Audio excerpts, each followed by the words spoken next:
ABP news, खबर सिर्फ सच की।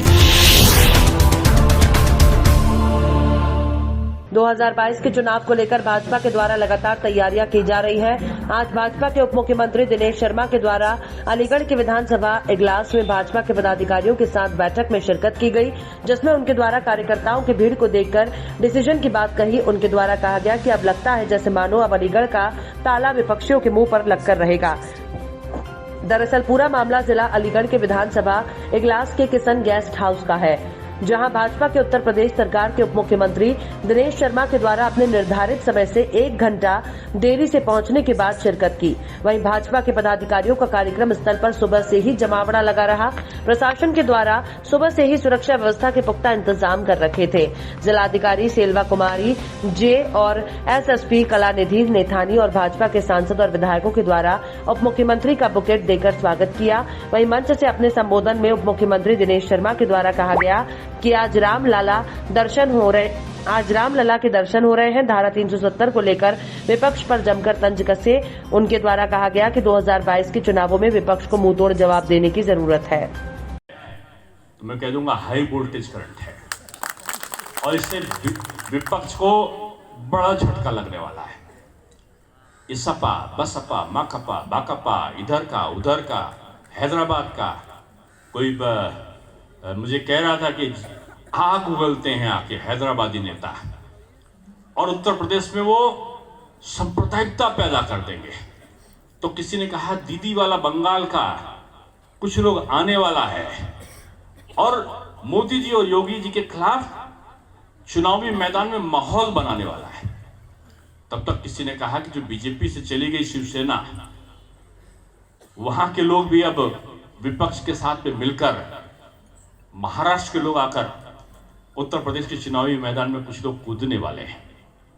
आ जाओ, यहां का नहीं, अगर आसपास के देश के भी कोई बचा हो तो उसको भी बुला लो। ये कल्याण सिंह जी की, माननीय कल्याण सिंह जी की धरती है। ये राजा महेंद्र प्रताप सिंह की धरती है।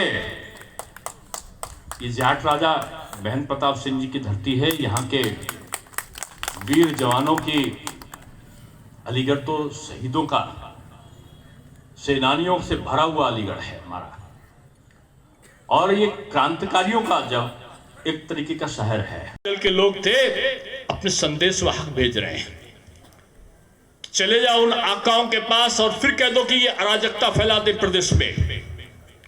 अब हिम्मत नहीं होने वाली है। अब पश्चिमी उत्तर प्रदेश में अलीगढ़ में पलायन नहीं होगा। पलायन कराने वालों का निश्चित रूप में उनके खिलाफ जो कठोरतम कार्रवाई है वो होगी। अब घरों के बाहर नहीं लिखा जाएगा कि हम घर छोड़कर जा रहे हैं। ये हमारी बहू बेटियों को, हमारी माताओं और बहनों का अपमान करने वाले लोग अगर सड़क पर दिखाई पड़ेंगे तो सरकार का चाबुक चलेगा और सरकार उनको जो भी दंड दे सकती है वो देकर ही चुप रहेगी।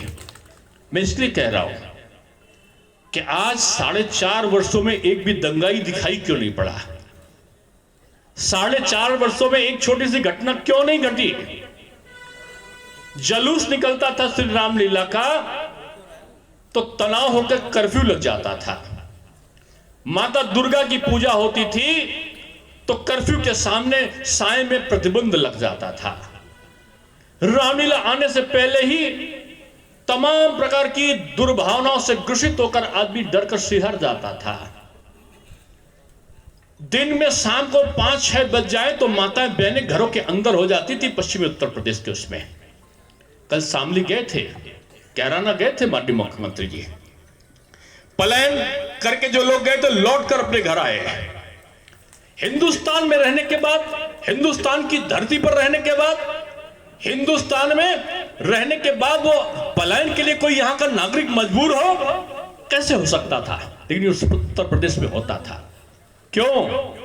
क्योंकि नेता सांप्रदायिकता का जहर भराकर लोगों को बांटकर और वोट की राजनीति किया करते थे।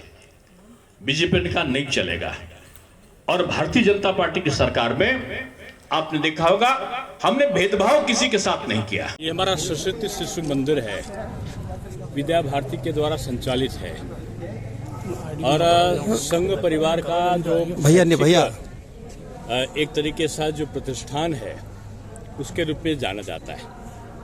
आज इस अवसर पे हमारे पूर्व राष्ट्रपति एपीजे अब्दुल कलाम साहब का मूर्ति का अनावरण यहाँ पर हुआ है। अभी कंप्यूटर लैब का भी हम लोगों ने उद्घाटन किया है और विभिन्न प्रकार के अन्य आयाम हैं उनका आज उनको लोकार्पित करने के बाद यहाँ के विद्यार्थियों का, शिक्षकों का कार्यक्रम है। अलीगढ़ शिक्षा का एक बहुत बड़ा केंद्र रहा है और हमने इसीलिए यहाँ पर कई माध्यमिक के विद्यालय और डिग्री कॉलेज और साथ में एक नया विश्वविद्यालय भी दिया है। आज उस विश्वविद्यालय के निर्माण की जो विसंगतियाँ कोई अगर हों तो उनके बारे में तत्काल उसको शुरू किया जाए। अन्य जो यहाँ के शैक्षिक क्रियाकलाप हैं कि संस्कृत के अध्यापक हमारे काम करने लगे और जो भी नए अध्यापकों का भी नियुक्तियाँ हुई थी आयोग के द्वारा, उनके द्वारा ज्वाइनिंग, प्रिंसिपल की जो नियुक्तियाँ हुई थी उनकी ज्वाइनिंग, एक शैक्षिक जो समीक्षा थी, उसके बाद हमारा एक कार्यक्रम था।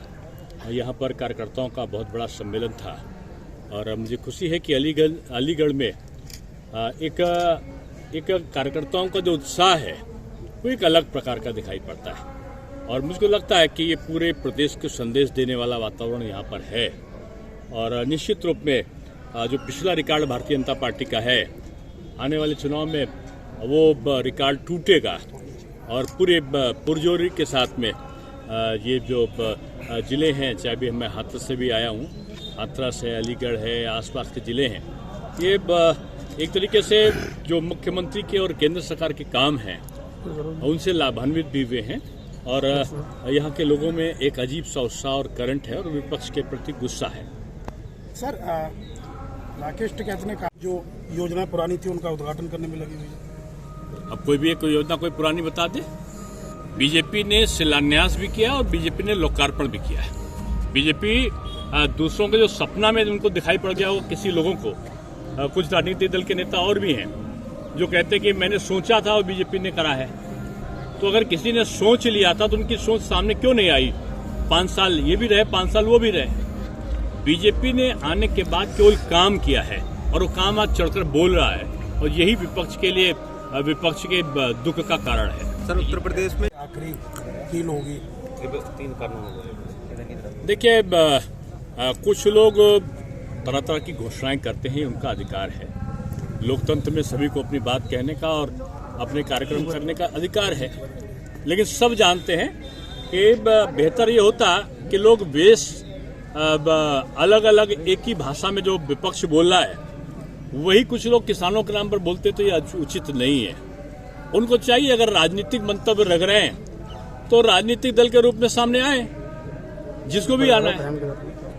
अब भारतीय जनता पार्टी की प्राथमिकता किसान और कृषि है और किसानों के हित के लिए जितना भी काम हो सकता है, चाहे धान की खरीद का हो, गेहूं की खरीद का हो, गन्ने का बकाया भुगतान का हो, चाहे गैस के कनेक्शन को उपलब्ध कराने का हो, शौचालय का निर्माण का हो, प्रधानमंत्री आवास का हो, प्रधानमंत्री सड़क जो ग्रामीण सड़क योजनाएं हैं, मुख्यमंत्री आवास है, ये शौचालयों का निर्माण है, ये सब किसानों को दृष्टिगत रखते हुए, चाहे उनको सम्मान राशि पहुंचाने का हो, चाहे मुफ्त का राशन बांटने का हो, महिलाओं को 1500 रुपये देने का रहा हो, सरकार की जितनी भी योजनाएं हैं वो किसान हित में ही उत्तर प्रदेश में संचालित हैं और यही बात विपक्ष के लिए एक कष्टदायक है। सर, मायावती ने कहा है कि आज बीजेपी